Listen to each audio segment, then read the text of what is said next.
Welcome back, everybody, to another Divi project blog. This one is titled Greetings from Robert. Get to know our new COO, Robert Hirsch.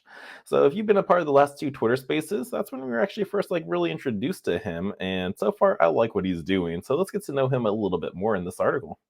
Now, this is my first formal communication from here inside Divi Labs to the community who I have only known in a social media context. So I wanted to take some time to discuss what led me here, what I will be doing here, and why I value this project so much. So here we go. My background has always been in a risky startup environment. I love it. It's only in an environment like that where someone can experience the raw adrenaline of creation of things that have never been done before. Now, without very much pressure to check the rules, intellectual property boundaries, or to even make sure something is possible within market defined parameters, it's always been the delivery of a strong vision and then work like hell to make it come true. It's the development of something new that is the train, while the engine of creation must get fed by investors and guided properly by marketing and legal. This model of development has been with me since I started working. For me, this started back in my 20s when I was making creatures for movies. We would have weeks to put together intricate animatronics. Yeah, before the days of CGI, we would expend huge efforts to get stuff done on time and look good, but those items didn't have to last. This picture is of a highly articulated buffalo we built for radio flyers. So, okay. Mhm. I later started my company long or any other modern watch that has location features. It was a fitness watch designed to tell distance and calories to people who could not have that information unless they were biking. We spent 2 years developing that, hardworking prototypes, and won business plan competitions, and were able to showcase it for large fitness companies. Only have the patent landscape prevent us from finally selling any deals because, well, we really couldn't afford lawyers, and I was too cocky to raise investments. Oh, to be young again, but man, the adrenaline. The companies I work for later were all startups. Also, fuel cells for mobile devices, hydrogen pumps, X ray fluoroscopic machines, and data security. Each successful in their own right to varying degrees, each with immense of challenges and delays. But I have to admit it, I burnt out. I was about 45 years old when I stopped working for startups and started just doing contract engineering. It was more boring and less stressful. Now, enter crypto. I heard about Bitcoin in 2010 and thought that's stupid. I revisited it again in 2013 with a little more time, a different worldview, and a more open mind, and got a better understanding of what this really was. As soon as my mind locked into this extreme paradigm shift, I was all in. I started buying right after Mt. Gox imploded, bought from $1,200 Bitcoin down to just under $250 and back up to 1,000. And like everyone else who got in then, I, of course, wish I bought way more, but it wasn't in the cards. The more I learned about it, the more I became fascinated with it. The more fascination with it, the more I wanted to do things with it. Then the 2017 hype cycle came and went. I was rich and then I was broke. A cycle I'm getting used to to this day. But in that time, amidst all the crappy ICOs and other crypto scams filled with the worst humanity has to offer, was a little project called Divi. Now, enter Divi. I was introduced to this project through an ICO group I was in, but this project was different. Crypto sucked to use, but much of it still sucks. Bitcoin was slow and still is, and the barrier to entry was pretty high in terms of equipment costs.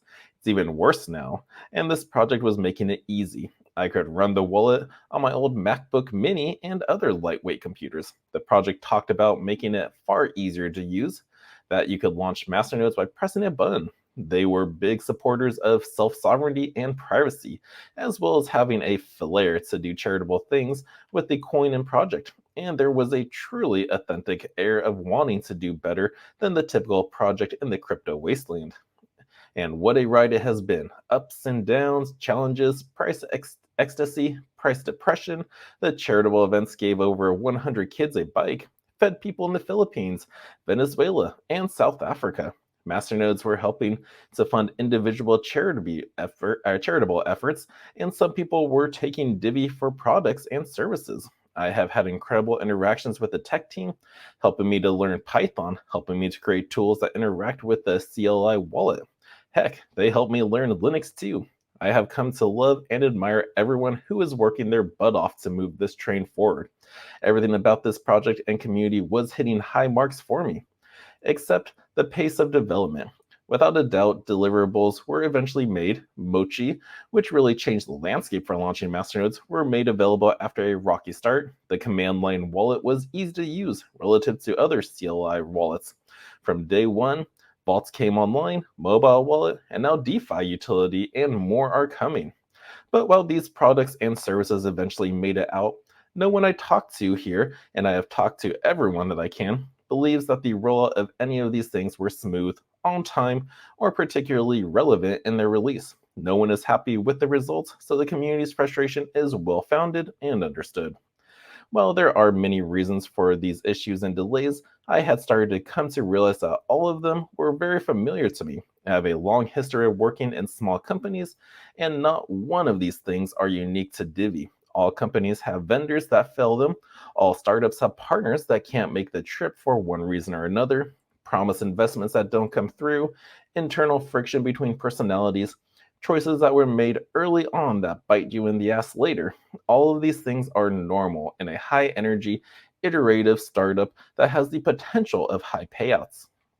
Now, the only differences lies in who is noticing the problem. It's usually experienced investors who have around 7 utter failures for every windfall they get.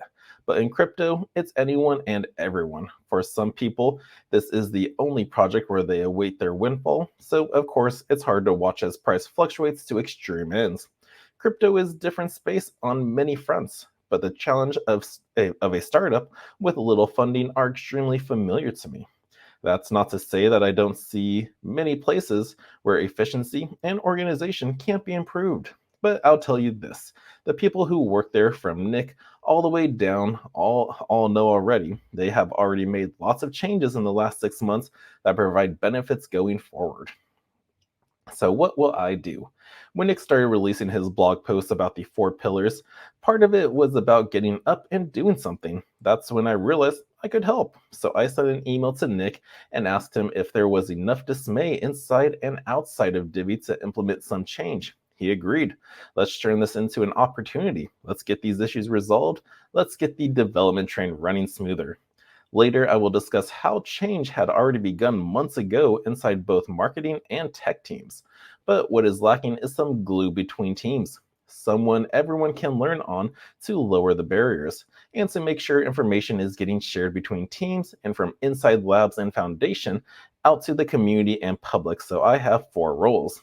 1. Improve internal goal development, workflows, and communication. 2. Improve a method by which community is informed and has the future they can grab onto. 3. Improve the system by which wallet, backend, and core are guided by Divi Labs' roadmap and vision. And 4. Facilitate any conflict or roadblock that prevents anyone or any group in the organization from completing their goals. Now, these set of responsibilities places me to help out everywhere within the organization. The goal is to make sure that Nick is focused on investment and leading the cause, charging the company forward into the space. It makes it so that the technical leads can focus on technical development of the core, the wallets, and the back end. I'm going to be the grease and the glue wherever those analogies are appropriate. I am not here to single-handedly save the day, nor could any one person be that. The tech team has already reorganized and is far more efficient and communicative than it has ever been. The marketing team has been working to deliver items that have been so long delayed. Nick should have more time to get involved in investment circles, getting our project in front of the eyeballs that matter. I'm just going to do my best to help everyone be their best. Now, going forward, there are many ideas of what we want Divi to be in 1, 5, and 10 years. As we have seen this year and any bear market, you can't pump a coin into the stratosphere forever. Eventually, all Web 3.0 projects will have to carve out a space in the global crypto market and provide something for everyone. So, a lot of my work will be to help the company solidify that vision, what's that word? Delineate it and act on it. This will flow down into the long-term and short-term tasks. But for now, there are short-term tasks I will do, which include one, facilitating the release of the next steps for the layer 1. On Friday, there will be a blog post specifically about this. It's really important that you read that one. And then 2, facilitating the release of the new Divi DAO. Once again, there will be a blog post out for that this week describing what it is, a proposed governance model, and how to get involved. 3, it'll be helping out Renewed to get a new website release. Nice, because it's always been an issue.